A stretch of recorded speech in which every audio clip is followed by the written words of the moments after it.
회사에서 급한 일이 생겨 오후에 지방 출장을 다녀온 나는 밤 9시가 조금 넘은 시간에 집에 들어섰다. 현관문이 열리자 반가운 얼굴이 나를 맞이했다. 아내는 물론 그녀의 가장 친한 친구 미영도 함께 있었다. 두식 오빠 오랜만이네. 오빠는 얼굴 많이 좋아지셨네. 미영이 밝은 목소리로 인사를 건넸다. 그래. 미영이가 이 시간에 웬일이야? 우리 얼굴 안 본지 한 달쯤 됐나? 오랜만이네. 나는 미소를 지으며 대답했다. 아내는 두 사람의 대화를 가로막으며 말했다. 여보, 둘이 지금 한가하게 인사나 나눌 때가 아니야. 그때 문득 느껴진 미영의 표정은 평소와 달라 보였다. 환하게 웃고 있었지만 그 눈빛 속에는 슬픔이 담겨 있었다. 거실에 앉아 치맥을 즐기던 중 미영이 옷이 불편하다며 아내의 하늘색 원피스를 입고 나왔다. 원래 미인인 그녀가 더욱 돋보이는 모습에 나는 잠시 넋을 잃었다. 여보, 미영이 당분간 우리 집에서 지내도 되지? 아내가 덧붙였다. 그럼 얼마든지 괜찮지. 나는 아무런 망설임 없이 답했다. 그렇게 시작된 미영의 동거는 2년간 지속되었다. 처음에는 불편할 것 같던 이 상황이 점점 익숙해졌다. 미영은 집안일을 도와주며 아내와도 가까워졌다. 저녁 식사를 함께하며 웃음소리가 끊이지 않았고 가끔은 세 사람의 대화 속에 묘한 긴장감이 흐르기도 했다. 시간이 흐르면서 미영은 우리 집의 일원이 되어갔다. 그녀의 존재는 단순한 친구에서 더 깊은 관계로 발전해갔고 아내는 그런 미영을 지지하고 응원하는 모습이었다. 아내는 그 과정을 즐기는 듯 보였다. 어느 날 나는 미영과 아내가 함께 나누는 깊은 대화를 엿들었다. 그 모습은 한 가족처럼 따뜻하고 서로를 아끼는 우정이 느껴졌다. 하지만 그 감정은 점차 나를 괴롭히기 시작했다. 두 사람의 사이가 깊어지는 것을 보며 나는 어떤 감정을 느껴야 할지 혼란스러웠다. 결국 나는 그들 사이에서 어떤 역할을 해야 할지 고민하게 되었다. 사랑과 우정, 그리고 함께하는 시간 속에서 세 사람의 관계는 새로운 국면을 맞이하게 된다. 과연 나는 이 복잡한 상황 속에서 어떤 선택을 해야 할까? 이 새로운 시작은 과연 행복으로 이어질 것인지 아니면 또 다른 갈등을 낳을 것인지 불확실한 미래가 내 앞에 놓여 있었다. 안녕하세요. 지금 나는 35세. 3살 어린 아내와의 결혼 생활이 벌써 8년 차에 접어들었다. 서울 근교에서 할아버지 때부터 농사를 짓던 우리 집은 주변의 택지, 개발과 신도시 건설로 인해 땅값이 폭등했다. 아버지는 졸지에 졸부가 되었고 그때 받은 토지 보상금으로 땅과 건물을 사두었다. 지금 그 시세는 수십 배로 올랐다. 모든 재산은 아버지 소유이지만 나는 27살의 어린 나이에 장가를 가서 두 아이의 아버지가 되었다. 아버지는 손주들을 너무 아껴주셨고 그 덕분에 나는 좋은 환경에서 아이들을 공부시켜야 한다며 서울에 아파트 한 채와 작은 사업체를 차려주셨다. 덕분에 우리는 비교적 부유하게 지내고 있다. 하지만 이처럼 안정적인 삶 속에서 나는 불안한 감정을 느끼기 시작했다. 결혼이 너무 이른 결정이었나 싶다. 아내와의 관계는 예전 같지 않다. 다투는 일은 없지만 8년을 함께하다 보니 서로에게 질리게 된 듯하다. 예전의 설렘은 사라지고 서로에게 바라는 것도 없는 의미 없는 일상이 반복될 뿐이다. 아내는 이제 나에게 단순히 두 아이의 엄마이자 집안일을 하는 여성으로만 여겨진다. 과거의 사랑이나 애정은 어디론가 사라져 버리고 의리와 정만으로 서로를 바라보고 있는 상태다. 그럼에도 불구하고 아내가 결혼 후 자기 관리를 게을리한 것은 아니다. 30대 초반인 아내는 여전히 매력적이고 종종 그녀의 미모에 감탄하는 소리도 듣는다. 그러나 나는 결혼 5년 차부터 점점 그녀에게서 눈을 돌리게 되었다. 아내 또한 나를 단순히 돈을 벌어다 주는 남편이자 두 아이의 아버지 정도로 여기는 듯하다. 우리 부부는 서로에게 큰 기대를 하지 않지만 불행하다고 생각하지도 않는다. 싸움 한 번 없이 화목한 가정을 유지하고 있는 것은 사실이다. 그러나 이 고요한 일상이 과연 행복을 의미하는 것인지 아니면 그저 편안함에 안주하고 있는 것인지 스스로 묻곤 한다. 어쩌면 우리는 서로에게 기대하는 감정이 식어가고 있는 것일까? 그와 동시에 서로를 향한 감사와 애정의 감정도 잃어버린 것은 아닐까? 행복의 정의가 무엇인지 다시금 고민하게 되는 요즘이다. 그때 마침 아내의 친구 미영과 함께 살게 되었다. 나는 미영이 가엾게 느껴졌다. 그녀는 아내보다도 훨씬 미인이다. 20대의 아가씨와 비교해도 전혀 뒤지지 않는 몸매에 나이보다 한참 더 젊어 보인다. 솔직히 말하자면 20대 중반이라고 속이고 대학 복학생과 소개팅에 나가도 인기를 끌 여자다. 특히 그녀의 눈 밑에 약간의 다크서클이 보일 때와 왕방울만한 눈을 보면 그녀의 미모에 감탄하지 않을 수 없었다. 가끔 부부 동반으로 만나 식사를 하거나 나들이를 가면 저런 아내가 있다면 얼마나 좋을까 하며 그녀의 남편을 부러워하곤 했다. 그런데 그런 미인을 두고 바람을 피운 남편을 이해할 수가 없었다. 미영은 무능력한 남편과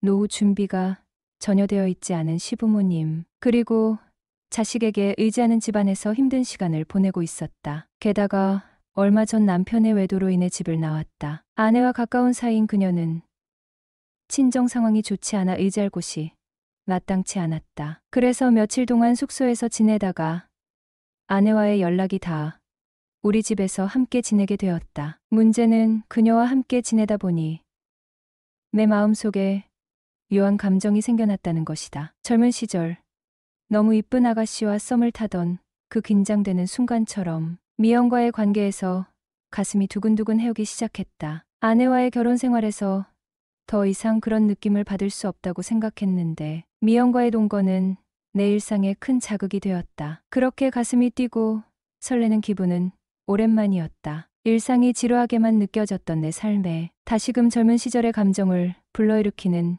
미영의 존재는 낯이 잃어버린 시절로의 회귀처럼 느껴졌다. 여보, 미영이가 우리 집에 빈대처럼 빌부터 지내는 게 미안하다고 하면서 일하러 다니고 싶어 해. 괜찮은 일자리 없을까? 아내의 말에 나는 잠시 생각에 잠겼다. 그녀의 나이가 어중간하고 경력이 부족해 알바 자리를 찾는 것도 쉽지 않을 터였다. 그렇다고 식당 같은 곳에서 험한 일을 하게 할 수도 없고 우리 집에서 영원히 지낼 수는 없는 노릇이었다. 그럼 우리 회사에서 최저임금으로 계약직으로 일하는 건 어때? 격리 업무도 보고 비서 역할도 하면서 사무실, 청소 같은 허드렛 일도 도와줄 수 있을 거야. 생판 모르는 사람 밑에서 힘든 일을 하는 것보다는 훨씬 나을 것 같아. 내 제안에 아내의 얼굴이 환해졌다. 정말 좋은 생각이야. 그녀도 만족스러워했고 그렇게 다음 날부터 미영은 내 사무실에서 일을 시작하게 되었다. 미영의 새로운 시작은 그녀에게 안정감을 주었고 우리 가족에게도 새로운 변화를 가져다 주었다. 평범한 일상이었지만 그 안에서 느껴지는 작은 설렘은 우리 모두에게 새로운 희망이 되었다. 첫 출근하는 미영이는 기분이 들떠 있었다. 옷차림에도 꽤 신경을 쓴 듯했다. 167cm의 큰 키에 검정색 원피스는 매우 타이트해서 그녀의 관능적인 모습이 그대로 드러났다. 나는 자연스럽게 여보, 미영이 진짜 이쁘다. 아가씨 같아. 라고 말하게 되었다. 성숙한 여자의 모습이 미영이를 두고 하는 말 같았다. 사장님, 앞으로 잘 부탁드립니다. 시키는 일 열심히 하겠습니다. 미영은 다정한 목소리로 인사하며 회사에 들어섰고 이후 우리는 회사에서, 집에서, 심지어 내 차로 출퇴근까지 하루 종일 붙어 지내게 되었다. 함께하는 시간이 많아지면서 많은 대화도 오갔다. 회사 일적인 이야기뿐만 아니라 개인적인 이야기, 미영의 과거, 그리고 내 결혼 생활과 아내에 대한 이야기도 나누게 되었다. 나는 아내와의 결혼 생활에서 느끼는 권태를 솔직하게 이야기했고 미영은 오랜 친구답게 내 이야기를 잘 들어주었다. 그녀는 주변 지인들이 결혼 3년 차, 5년 차에 겪는 일이라며 남들 다 겪는 일이니 너무 의미 두고 요란스럽게 생각할 필요 없어 라고 조언해 주었다. 누구나 사랑니 나면 뽑지 않느냐? 뽑을 때는 엄청 아프지만 그 후에는 평생 나머지 이빨로 살아가지 라고 덧붙이며 부부라면 권태기는 누구나 한두 번씩 겪는 일이니 크게 의미 두지 말고 슬기롭게 넘기라고 했다. 하지만 자기 남편처럼 바람 피우지 말고 당분간은 생활의 활력을 다른 곳에서 찾아봐 라는 조언은 내 마음에 깊이 새겨졌다. 그 말에 따라 아내의 동의를 얻어 퇴근 후 일주일에 3번씩 미영과 함께 1시간 30분씩 볼링을 배우러 다니기 시작했다. 스텝을 배우고 마음에 쏙 드는 스타일로 마이볼도 맞추면서 공에 회전이 걸리는 재미는 쏠쏠했다. 가끔 스트라이크도 들어가니 배우는 재미가 커졌다. 거기다 회원들과 강습이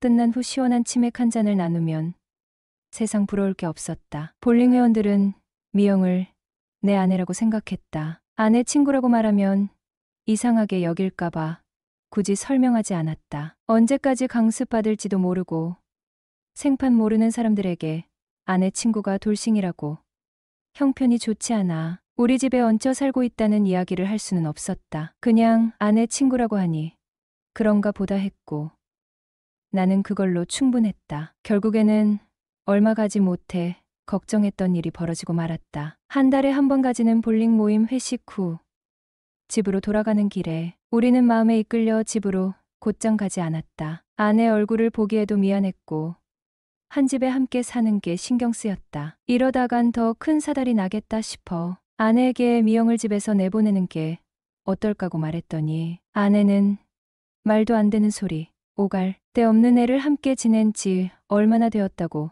벌써 내보낼 생각이냐? 며 엄청 섭섭해했다. 미영은 점점 더 나에게 의지하고 바라는 것이 많아졌다. 처음에는 단순한 업무 보조로 시작했던 것이 시간이 지날수록 그녀의 의존도가 높아졌다. 내가 그녀의 이야기를 들어주고 문제를 함께 해결해 주다 보니 그녀는 나에게서 점점 더 많은 것을 기대하게 되었다. 이로 인해 내 마음속에서는 갈등이 커져갔다. 나는 그녀와의 관계를 끊어내야 한다는 생각이 점점 더 강해졌지만 그녀의 안타까운 상황을 생각하면 쉽게 결단을 내릴 수가 없었다. 미영은 여전히 과거의 상처에서 회복되지 못했고 집에서의 불안정한 생활은 그녀에게 깊은 그늘을 들이웠다. 그녀가 나에게 기대는 모습은 그럴수록 더 안타깝고 가슴 아프게 다가왔다. 하루가 멀다 하고 그녀는 나에게 의지하며 작은 부탁을 했다. 사장님, 저 오늘 좀 힘든데 얘기 좀 들어줄 수 있어요? 라는 말에 내 마음이 흔들렸다. 그녀의 눈빛 속에 담긴 애처로움은 나를 더욱 끌어당겼고 나는 그 부탁을 거절할 수 없었다. 이렇게 계속 이어지는 대화 속에서 나는 점점 더 그녀의 감정에 휘둘리게 되었다. 그녀에게 상처를 주고 싶지 않은 마음이 커지면서 나는 내 마음속의 불안함이 더욱 뚜렷해졌다. 그러나 더 이상 이 관계를 지속하는 것은 내가 아내에게 저지르고 있는 배신이자 결국 그녀에게도 상처를 줄 수밖에 없는 일임을 알았다. 내가 정말 이래도 되는 걸까? 라는 질문이 머릿속을 맴돌았다. 그러나 그녀의 상황과 아픈 과거를 떠올릴 때마다 마음이 아팠다. 이렇게 그럴 수도 없는데 라며 나 자신을 다독였지만 갈등은 더욱 커져갔다. 결국 미영의 의존이 깊어질수록 나는 점점 더 어려운